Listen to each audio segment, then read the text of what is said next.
His lawyer just either doesn't have the ability to stop him from posting like this or doesn't care about stopping him from posting like this. I don't think a judge would like looking at this.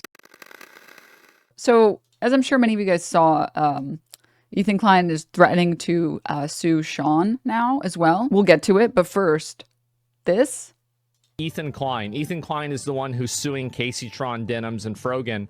They were criticizing and attacking Ethan for, only targeting women.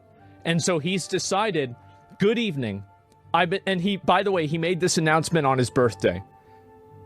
I've been thinking deeply about everything going on, specifically about the accusation that I'm a misogynist for suing 3 women.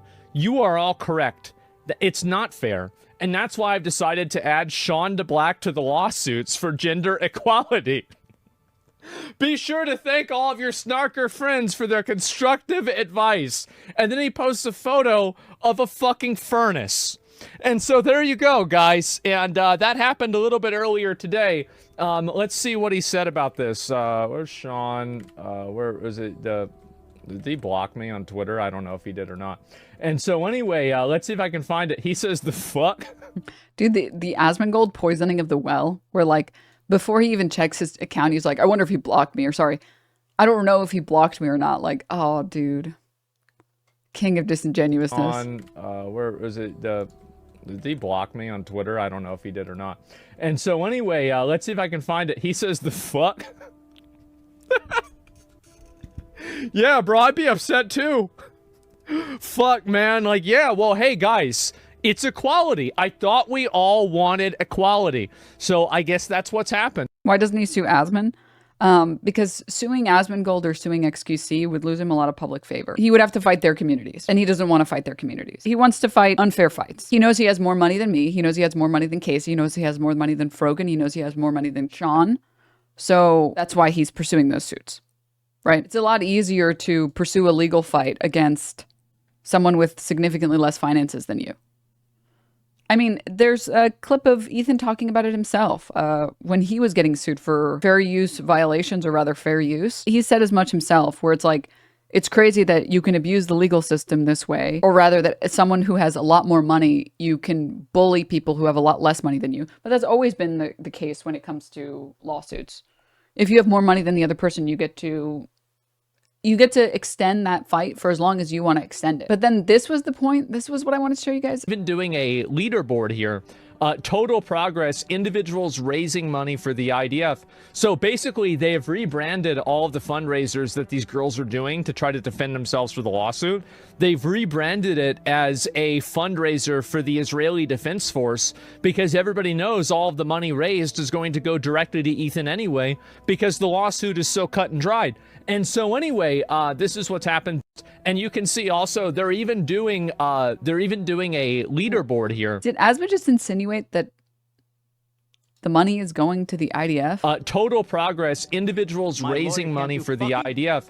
So basically, they have rebranded all of the fundraisers that these girls are doing to try to defend themselves for the lawsuit. They've rebranded it as a fundraiser for the Israeli Defense Force because everybody knows all of the money raised is going to go directly to Ethan anyway because the lawsuit is so cut and dried. I don't think your buddy Ethan would like you insinuating that. The saddest thing about all of it is like so many of the people that I've seen cheering Ethan on are like actually insanely anti-Semitic. Like Tectone, who's in Ethan's corner, there's literally a clip of Tectone saying, quote, I know a Jewish person can get a good lawyer, end quote, Tectone, 2025. What the fuck? Dude, if those are the people that you want in your corner, Ethan, I mean, you know what?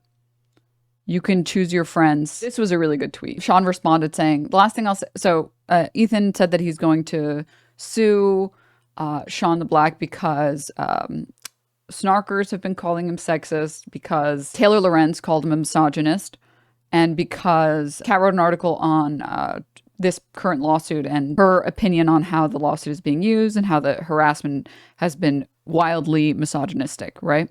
Which is true. I mean, objectively, the harassment, the community harassment, has been misogynistic, right? I mean, look, there's literally someone in here who's like, whore, they waited 10 minutes to type that. Let me see if I can find it. This journalist, Kat Tenbarge, put out this article saying Ethan Klein's war on women. And it also has a subheader and Jamila Jamil's controversial piece about women journalists. If you don't know who Ethan Klein is, I'm sorry to be the one to tell you. Klein's the primary host of the extremely popular H3 podcast, one of the most watched podcasts on YouTube every week. Over the past years, he's engaged in a never-ending, largely one-sided feud with his former co-host, Hassan Piker, the leftist Twitch streamer who's been profiled in the New York Times. Klein has also become more hated than ever before. That's saying something because Klein used to happily throw the N-word around. But since October 7th, Klein has repeatedly escalated allegations of anti-Semitism against Piker for his outspoken stance against Israel and in support of Palestinians. Klein is Jewish, has lived in Israel, while Piker is a Turkish-American and was raised Muslim. Klein's obsession with attacking Piker and anyone who agrees with or is associated with Piker has made Klein the repeated subject of viral content, dragging him to hell and back. And then it has like a bunch of memes or whatever. Personally, I love every time anyone posts it doesn't matter what the context is, the Biden, okay, smart guy, let's see you take a crack at it. God, dude. And so she wrote this piece about Ethan Klein and about how Ethan Klein has had a history with Trisha Paytas. It's so frustrating because there's so much bad faith criticism of Trisha Paytas that we don't ever get to actually have good faith criticisms of Trisha Paytas. She wrote this piece and basically said like, other people are ranking the women's funds based on their physical appearance. Well-known misogynists and bigots are in their replies mocking them. Fans of Klein are making small donations just to pile on more abuse in the payments. But yeah, she doesn't describe him as misogynistic. She describes the communities that are harassing me, that are harassing Casey, that are harassing Frogan as being misogynistic, which, I mean, is correct. Like literally my announcement tweet, go and look at it, or even any tweet that I've had since then. There are at least at any given moment 50 posts calling me a whore or a slut or something. And it's really funny too, because a lot of people the wokes of the day will try and say, oh, well, see, this is why you should never have an OnlyFans, because then they're just going to call you that. And it's like, what do you think they would say if I didn't have one? They would just call me a whore anyways, and then say, open up the OnlyFans, slut. Like, they're just going to do what they want to do. And I'm sorry, I don't change my behavior according to misogynistic freaks on the internet leaving hate comments. I'm not interested in doing that. I'm going to do what I want to do. I'm going to act how I want to act. I'm going to make the content I want to make. I'm going to do what I want to do, how I want to do it. I'm not going to appeal to the most sexist anti-fans. That's stupid. The people who call me a whore and they think that it gets to me, oh man, those are the best. Those people are the best. Because it's just like, you're doing this to harass me. You're doing this to make me feel bad. You're doing this for the purpose of like slut shaming and because you think whores are bad or something like that. I don't know. But it also is like, I love whores. And the idea that you would perceive me as one is amazing. Like I am modern day Jesus in how much I love sex workers. There's a reason Jesus hung out with sex workers, and it's because they're hilarious, they're down to earth, and they're fun to be with, like to hang out with, to hang around. And anyone here who's known sex workers knows that this is true. It'd be like saying, yeah, well, you're a really cool person. Actually, I don't know if you know that, but you're really, so like, and it's also like, it's so lazy. It's such a lazy insult too. Whore, you slut. Like, what? Did you learn that in 3rd grade? Like, what?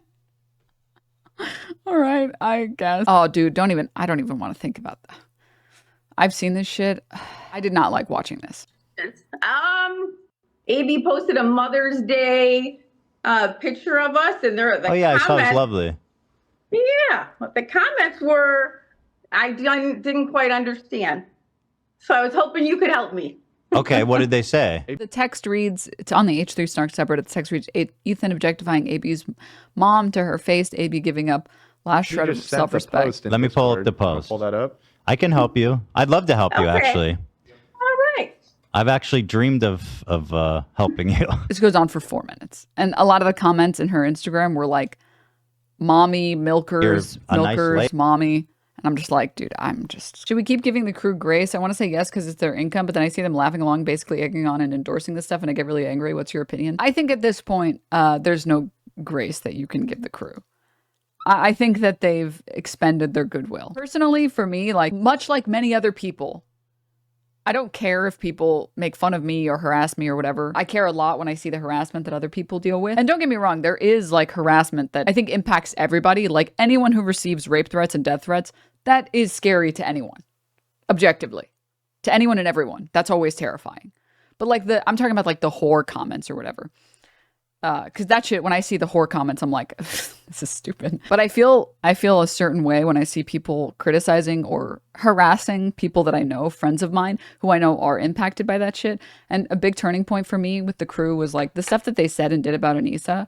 Where like they're making jokes about Anissa's like, and Ian's like sex life in really weird ways. They're like, it was so much of the shit that went on during that like week-long or month-long fucking arc where they were just like airing out as much of like Ian and Anissa's sex life. And they're like, yeah, Ian was dating a MILF and they never had sex. Can you believe that? Yeah, I'm gonna cuck Anissa by having sex with Ian. And it's like, what the fuck am I? And like the fact that the crew's just sitting there saying nothing and they're like cool with it. It's like, all right, what do you mean didn't they start it? There is such a thing as like retaliating to an equivalent degree. All of the criticisms that Ian made in his content cop video were about the things that were publicly available about Ethan. Ian and Ethan have known each other for almost a decade, and Ian did not spend an hour airing out Ethan Klein's private business that isn't public. He didn't share a story about like X, Y, or Z. I'm not going to let the mind wander. He said, hey, here's you pressing the button a bunch of times. Here's you not taking accountability in these ways. Here's you doing this. He didn't bring on Ethan's like childhood friend and then interview them. He didn't bring on like the employee that's suing them and interview them, right? Like there is a difference. Obviously, if someone attacks you, you can retaliate, but there's like such a thing as like a reasonable retaliation. Bringing on their fucking old boxing coaches or whatever so that the boxing coaches can like air out all this weird personal shit that's weird. That is weird. That's objectively really fucking weird. But also, Ethan did start attacking Ian and Anissa first by saying that they are being fake friends by not disavowing me and their old editor. So moving on. Taylor Lorenz makes a statement saying like, oh, this journalist Kat put out a really good document about this lawsuit. Then Ethan Klein makes this story saying, I understand my announcement that he announces that he's going to sue Sean for copyright infringement. Then later says, I understand my announcement that I'm going to sue Sean was upsetting to some. Therefore, in an act of superhuman grace, I will make you this offer. If the Snark subreddit, Taylor Lorenz, and Kat Tenbarge all apologize for calling me a misogynist, I will consider, and it's not even I will drop the lawsuit, it's I will consider dropping the lawsuit. This offer expires Sunday at 11:59 p.m. One thing I will say, I think it's insane that his lawyer just either doesn't have the ability to stop him from posting like this or doesn't care about stopping him from posting like this. I don't think a judge would like looking at this. Threatening lawsuits to people who don't apologize and demanding other people apologize so that you won't pursue a legal battle against someone is just like, Sean made a really funny tweet where he just said, the fuck? 60K likes, it was really good. But he also says, the last thing I'll say about this, but Ethan Klein using me to force accomplished women journalists to grovel to him is ironically exactly the misogyny that he claims is inaccurate in this very post. And I'm a big Barbie agitprop stan. Not even giving the option for the women groveling to release other women from the lawsuit, carefully crafted to only humiliate and inconvenience women. Some of these people responded. Kat responded and said like, you know, I feel bad if my statements cause other people to get sued or whatever. And she said, I'm sorry or whatever. Taylor tweeted out saying, Kat Tenbarge is no longer a Twitter, but she wanted me to communicate this statement to everyone. Kat Tenbarge here. I want to be clear that my piece never refers to Ethan Klein as a misogynist. It says the lawsuits have provoked a torrent of misogynistic abuse aimed at women, which is true, who were already frequent targets, which is true. And they were the latest gift to the misogynistic cesspool of the internet, which is true. And are catnip for the misogynistic ecosystem in the Twitch community and beyond, which is true. I'll apologize for something I didn't say if it saves somebody else from being financially destroyed, but I think this latest move proves the point of everything I did say. Which I said this from the very beginning. It's like creators will often change focus to appeal to certain audiences. Asmongold famously did this. Denims, do you genuinely think Ethan targeted you for your gender? No, I think Ethan targeted me because he doesn't like me. My gender is a way to rally support for him. There are a lot of incels online that will flock to him, as evidenced by the number of donations I've received and also the number of comments I've received saying, quote, I don't even like Ethan, but I hate women and I hate whores, so I hope you lose, end quote. Okay, fair? The other thing is, like, Ethan Klein is sort of in this, the one problem with Ethan Klein targeting smaller creators is that the people who want to farm this are going to farm Ethan, right? So they're going to put like Ethan Klein in their videos and their TikToks and whatever, because he's the largest creator. So just as there is a force for, there's also a force against. So clips of me talking about stuff are not going to perform as well on something like TikTok or whatever, because I just don't bring in the views the way that Ethan Klein does, right? So like if you make a clip on TikTok or whatever, it's like, Denims is so stupid. Who the fuck is Denims? Finally, on the Ethan Klein lawsuit stuff, just to reiterate with all of you, I will be fighting this lawsuit. I have legal counsel. They are actively working towards drafting some stuff. Can't really share strategy right now, but they are working tirelessly. And I can assure all of you, all of this is going to directly fund the paperwork, the documents that are currently being worked on that will be filed. And I'm very excited to, once it is filed and once it is public, to share it with you guys. Last thing I will say is this is posted without comment. People go, just try to be yourself. That's lit. How am I supposed to do anything other than that? I'm being myself right now. Myself is anxious and depressed and upset all the time. No, you're just right. be yourself. Okay, that's what I'm doing. By the way, the context for this was he was watching his video that he made, and he got to the Nightmare on Denim Street part. And as soon as it started playing, he did this. Please comment. Please subscribe if you haven't subscribed. Please like the video. Times 100. Please do that. It takes 2 seconds.